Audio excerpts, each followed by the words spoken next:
الحمد لله الحمد لله نحمده ونصلي ونسلم على رسوله الكريم أما بعد فأعوذ بالله من الشيطان الرجيم بسم الله الرحمن الرحيم۔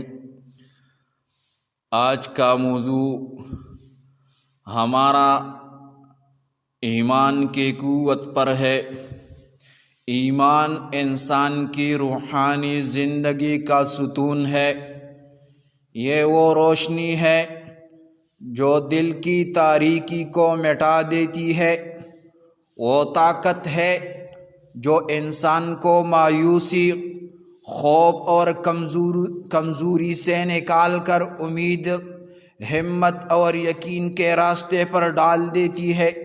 ایمان محض ایک عقیدہ نہیں بلکہ ایک طرز زندگی ہے جو انسان کے خیالات، اعمال اور رویوں پر گہرا اثر ڈالتی ہے۔ ایمان کی تعریف کیا ہے؟ ایمان عربی زبان کا لفظ ہے جس کے معنی ہے یقین، تصدیق اور اعتماد۔ اسلامی اصطلاح میں ایمان کا مطلب ہے اللہ، اس کے فرشتوں، اس کے کتابوں، اس کے رسولوں، قیامت کے دن اور تقدیر پر پختہ یقین رکھنا، خواہ وہ اچھی ہو یا بری ہو۔ جیسا کہ نبی کریم صلی اللہ علیہ وآلہ وسلم نے فرمایا، ایمان یہ ہے کہ تو اللہ پر ایمان لائے، اس کے فرشتوں پر، اس کی کتابوں پر، اس کے رسولوں پر، آخرت کے دن پر اور تقدیر پر، خواہ وہ اچھی ہو یا بری ہو۔ ایمان کی قوت کا اثر کیا ہے؟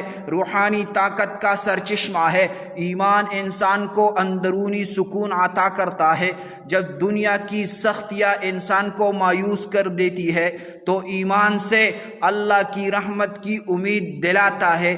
یہ وہ قوت ہے جو دل کو تسلی دیتی ہے کہ ہر مشکل کے بعد آسانی ہے اور ہر دکھ کے بعد راحت ہے۔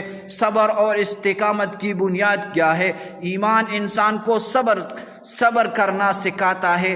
وہ آزمائشوں میں گھبرا نہیں جاتا کیونکہ اسے یقین ہوتا ہے کہ اللہ ہر چیز کو دیکھ رہا ہے اور وہی بہترین فیصلہ کرے گا، جیسا کہ قرآن میں ہے، بے شک اللہ صبر کرنے والوں کے ساتھ ہے۔ اخلاقی بہتری کا ذریعہ کیا ہوگا؟ ایمان انسان کو برائی سے روکتا ہے اور نیکی کی طرف مائل کرتا ہے۔ ایک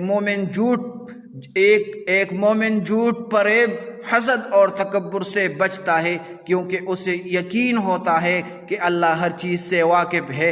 ایمان اور خوف کا تعلق کیسا ہے؟ ایمان دل سے خوف کو نکال دیتا ہے۔ جب ایک انسان اللہ پر مکمل یقین رکھتا ہے تو وہ دنیا کے کسی طاغوت، طاقتور یا جابر سے نہیں ڈرتا۔ اسے معلوم ہوتا ہے کہ یقین، طاقت صرف اللہ کے پاس ہے۔ ایمان اور قربانی کیا چیز ہے؟ ایمان انسان کو ایثار اور قربانی کی تعلیم دیتی ہے۔ ایک مومن اپنے مال، وقت اور جان کو اللہ کی رضا کے لیے قربان کرنے سے نہیں کتراتا کیونکہ وہ جانتا ہے کہ آخرت میں اس کا بہترین بدلہ ملے گا۔ حضرت ابراہیم علیہ السلام جب نمرود نے آگ میں ڈالنے کا حکم دیا تو حضرت ابراہیم علیہ السلام ایمان متزلزل نہ ہوا، وہ مکمل یقین کے ساتھ اللہ پر بھروسہ کیے رہے اور اللہ نے آگ کو ان پر ٹھنڈا اور سلامتی والا بنا دیا۔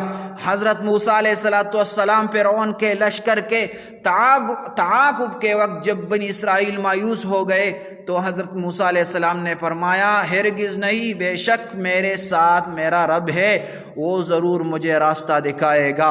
صحابہ کرام رضوان اللہ علیہم اجمعین جب احد و بدر کے میدانوں میں ایمان کی آزمائش ہوئی تو صحابہ کرام نے جان و مال کی پرواہ کیے بغیر اسلام کا علم بلند کر رکھا۔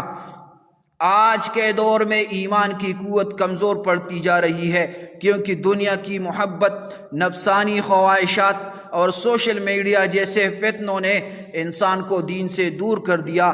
ایمان کو مضبوط بنانے کے لیے درج ذیل اقدامات کیے جا سکتے ہیں۔ نماز کی پابندی، قرآن کی تلاوت اور تدبر، صالحین کی صحبت اختیار کرنا، اللہ کا کثرت سے ذکر کرنا، دعاؤں کا اہتمام کرنا، گناہوں سے بچنا اور توبہ کرنا، یہ ہمارا ایمان محفوظ کرے گا۔ ایمان کی قوت انسان کو دنیا و آخرت کی فلاحی عطا کرتی ہے۔ یہ وہ روحانی خزانہ ہے جس سے زندگی میں سکون و خوشی، ہدایت اور مقصد حاصل ہوتا ہے۔ جس کے دل میں ایمان ہو وہ کبھی ناکام نہیں ہو سکتا، کیونکہ اللہ اس کا نگہبان ہوتا ہے۔